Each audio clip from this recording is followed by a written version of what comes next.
I'm with the creator of The Fifth Beatle. Vivek, tell me about The Fifth Beatle. So The Fifth Beatle is a graphic novel, and we're also developing a feature film based on the graphic novel, and it's based on the life of Brian Epstein, who was the Beatles manager. Brian discovered the Beatles when they were not even the most popular band in Liverpool. They were a relatively popular Liverpool band playing small clubs, and he was incredibly moved and inspired by what he saw. He saw a band that he thought would inspire the entire world, and he believed that they would become pop culture icons. He said that they would be bigger than Elvis. And Brian was gay and Jewish and obviously from Liverpool. And in the 1960s, those were three significant obstacles. It was a felony to be gay. It was literally against the law. There was a lot of anti-Semitism in the United Kingdom. And Liverpool was a port town, but there was nothing cultural going on there. So for this gay Jewish man from Liverpool to say, I found a local band and they're going to be bigger than Elvis, it was laughable, you know, and much like you, everybody laughed. But it was a dream that he had, and he chased it relentlessly, and he was right. So it's an incredibly inspiring story, and it's a little-known Beatles story as well. So I'm really excited to be telling it. Now, something very unique about The Fifth Beatle and the movie is you have the full approval from the Beatles, correct? Yes, the film will include Beatles music, which is unprecedented. It really is a first.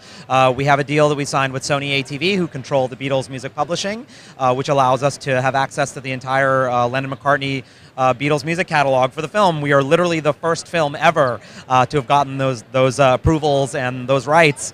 There have been other Beatles films, as I'm sure you're aware, and if you go back and look at any of those films, none of them have had Beatles music in it, so we're very, very honored to say that. And the film is knee-deep in development right now. We announced just last week that Bruce Cohen, who's Academy Award winner and a lovely guy, is going to be producing the film for us, so we're very, very lucky to have Bruce on board. You know, he's produced, he won the Academy Award for American Beauty, nominated 2 other times for Milk and Silver Linings Playbook, and he also produced Big Fish for Tim Burton. And The Fifth Beatle it's a period piece, as I said, about a gay Jewish man from Liverpool who in a lot of ways was the ultimate outsider.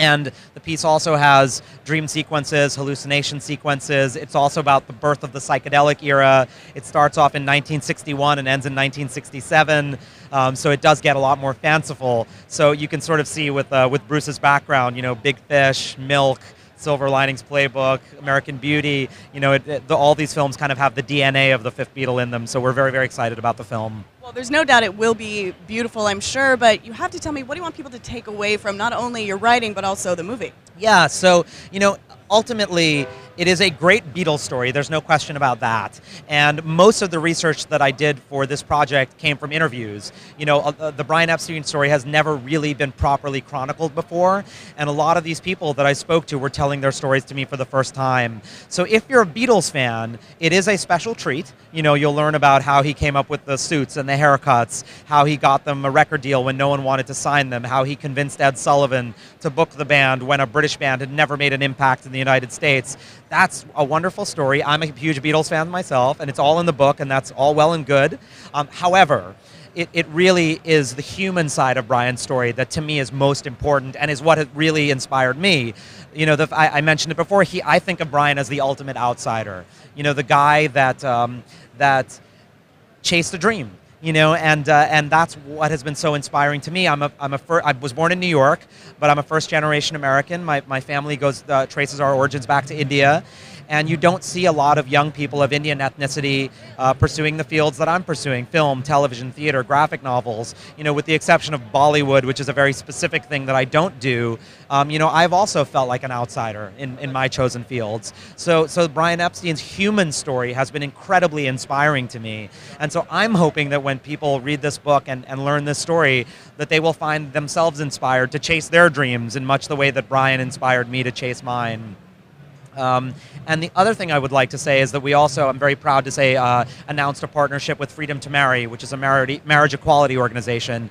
You know, it was a felony to be gay in Brian's day and age, and these days, you know, more and more states and the United Kingdom are passing marriage equality for gay people, and I think Brian, you know, he would have been amazed to have seen that happening. So I also hope that people will finish this book and will